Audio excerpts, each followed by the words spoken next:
ముఖ్యమంత్రి గారి కార్యక్రమానికి రావాల్సిన సంసిద్ధమై ఉండేప్పటికీ మరి రాజ్భవన్లో గవర్నర్ గారితో ఒక సమావేశం ఉండడం వల్ల అక్కడి నుంచి బయటికి రాకలేకపోయినాడు.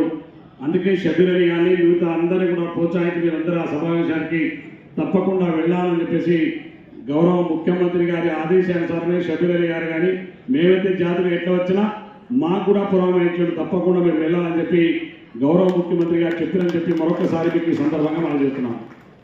అదేవిధంగా మీరు ఏదైతే డిమాండ్ పెట్టినటువంటి ఇంతకుముందే మన భాషని మరి 8th షెడ్యూల్లో పెట్టి ఆలి ఎండలో మనం అధికారికంగా మరి ప్రకటించే విధంగా ప్రభుత్వం చర్యలు తీసుకోవాలని చెప్పేసి డిమాండ్ పెట్టారు. మా రామచంద్రయ్య గారు ఇప్పుడే చెప్పినారు, ఏదైతే తెలంగాణ శాసనసభలో పెట్టి భారతదేశానికి పంపివ్వాలి, భారత ప్రభుత్వానికి పంపివ్వాలి, తర్వాత మనం ఆంధ్రప్రదేశ్ కూడా అడదామని చెప్పినారు. తప్పకుండా నేను డాక్టర్ రామచంద్రయ్య గారు మిగతా మా ఇద్దరు ఎమ్మెల్యే శాసనసభ్యులు శాసనసభ్యులు ఉన్నారు, తప్పకుండా గౌరవ ముఖ్యమంత్రి గారితో స్పీకర్ గారితో మాట్లాడి శాసనసభలో తప్పకుండా మరి ఈ యొక్క తీర్మానాన్ని పెట్టి భారత ప్రభుత్వానికి పంపించే కార్యక్రమాన్ని ఈ అసెంబ్లీ ద్వారా గౌరవ ముఖ్యమంత్రి గారు అన్నితోటి మేము మా సహచర ఎమ్మెల్యేలు చేస్తామని చెప్పి మరొకసారి మీకు ఈ సందర్భంగా మనం చేస్తూ ఉన్నాం. దాంతో పాటుగా ఇంతకుముందే అధికారికంగా మరి ప్రభుత్వ ప్రతినిధిగా మరి షబీర్ అలీ గారు చెప్పినారు, మన మోతీలాల్ అనే అబ్బాయి 8 రోజులుగా మన నిరాహార దీక్ష చేసిన సందర్భంలో మరి వారిని ప్రభుత్వంతో చర్చించడానికి మరి ముందుకు వచ్చి మరి వారు ఇక్కడ ముఖ్యమంత్రి గారు వచ్చే మీరందరూ కూడా సమస్యలు పరిష్కరించేటువంటి అవకాశం ఉన్నప్పటికీ కొన్ని అనివార్య కారణం తప్పనిసరి పరిస్థితులు రాలేకపోయినా తప్ప వేరే కారణాలు లేవని చెప్పి మరొకసారి మీకు రిక్వెస్ట్ చేస్తూ మరి రాలేకపోయినా ప్రభుత్వ ప్రతినిధిగా షబీర్ అలీ గారు ఒక మాట్లాడినారు, మనం అందరం కూడా అక్కడ పోయి వారితో చర్చించినా సరే లేకపోతే వారి ప్రతినిధులు కొంతమంది మరి ఇక్కడికి వచ్చి షబీర్ అలీ గారి ఛాంబర్లో చర్చించిన తర్వాత వారిని ముఖ్యమంత్రి గారి దగ్గర తీసుకెళ్లి ఆ యొక్క నిరుద్యోగులకు సంబంధించిన సమస్యల పట్ల ప్రభుత్వం నుంచి సానుకూలంగా స్పందించే కార్యక్రమాన్ని చేపడతామని చెప్పి షబీర్ అలీ గారు చెప్పినారు.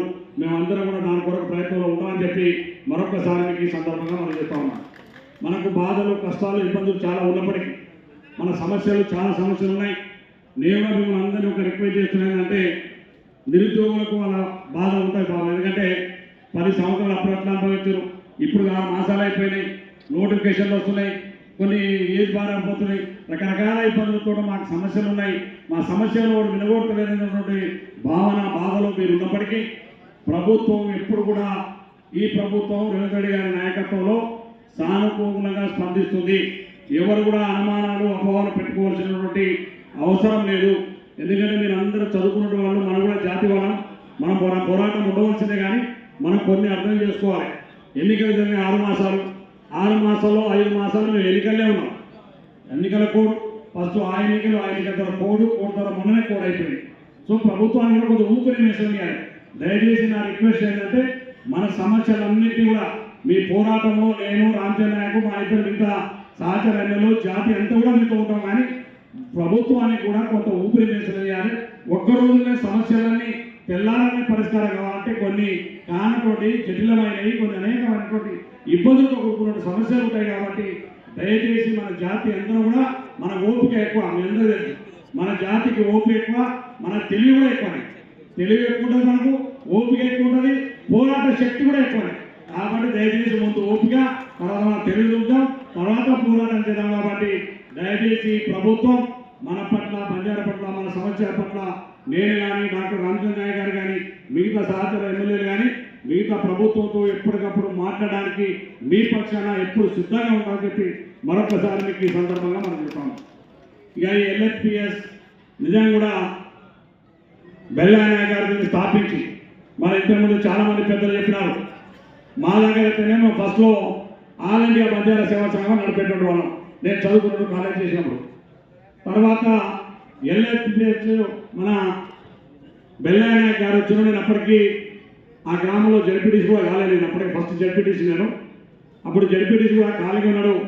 ఒక క్లబ్లో ఒక సమావేశాన్ని చెప్పి ఇంత పెద్దగా ఎక్కువ మీటింగ్ పెట్టాను నేను అప్పుడే చదువుకున్న రోజులు.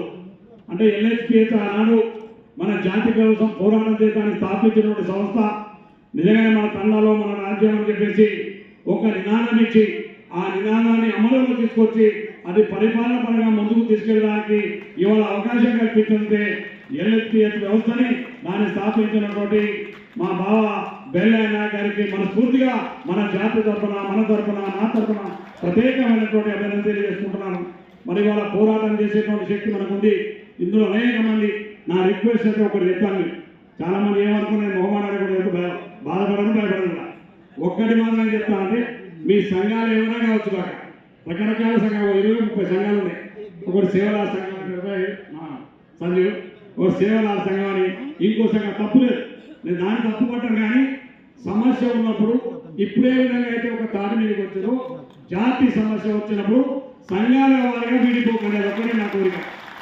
సంఘం అంటే జాతి అంటే వివిధ మార్గాల్లో ఎవరైనా పనిచేయవచ్చు. కానీ మన జాతికి కష్టం వచ్చినా సమస్య వచ్చినప్పుడు మాత్రం జాతినంతా కూడా ఒక మాట మీద అన్ని సంఘాలు ఒక కూటమిగా ఏర్పడే విధంగా మరి చేయాలని అందుకు రంగనాయక లాంటి పెద్ద సలహాలు తీసుకొని ముందుకు వెళ్ళవలసినటువంటి అవసరం ఉందని చెప్పి మరొకసారి మీకు ఈ సందర్భంగా మనం చేస్తూ మేము ఎప్పుడు కూడా అంటే కొన్ని లిమిటెన్స్ ఉంటాయి.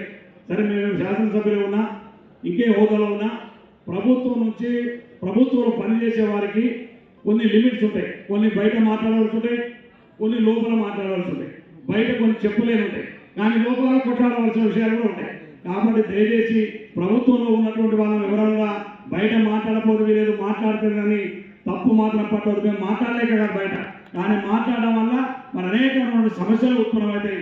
కానీ మేము మీకోసం లోపల కొట్లాడతాం, పోరాడతాం, అన్ని మాట్లాడతాం. దాన్ని ఏం భయపడవలసిన అవసరం లేదు. కానీ ఈ ప్రభుత్వం మీ పట్ల మన జాతి పట్ల మన పట్ల చిత్తశుద్ధి నుండి మన సమస్యల్ని పరిష్కరించడానికి అందరూ కలిసికట్టుగా మనం వెళ్దాం. అదేవిధంగా మన బెల్లయ్య ప్రారంభించిన ఏ ఉద్యమం కూడా మరి పూర్తి స్థాయిలో ఇవాళ విజయవంతమైంది. అదేవిధంగా మన భాషను కూడా మరి ఆల్ ఇండియా లెవెల్లో మరి అధికార భాషగా ప్రకటించడానికి వారు చేసినటువంటి ప్రయత్నంలో తప్పకుండా విజయం సాధిస్తాం. అందులో ఇప్పుడు హుసేన్ నాయక్ లాంటి ఇప్పుడు బీజేపీ ఉన్నారు, భారత ప్రభుత్వం అనే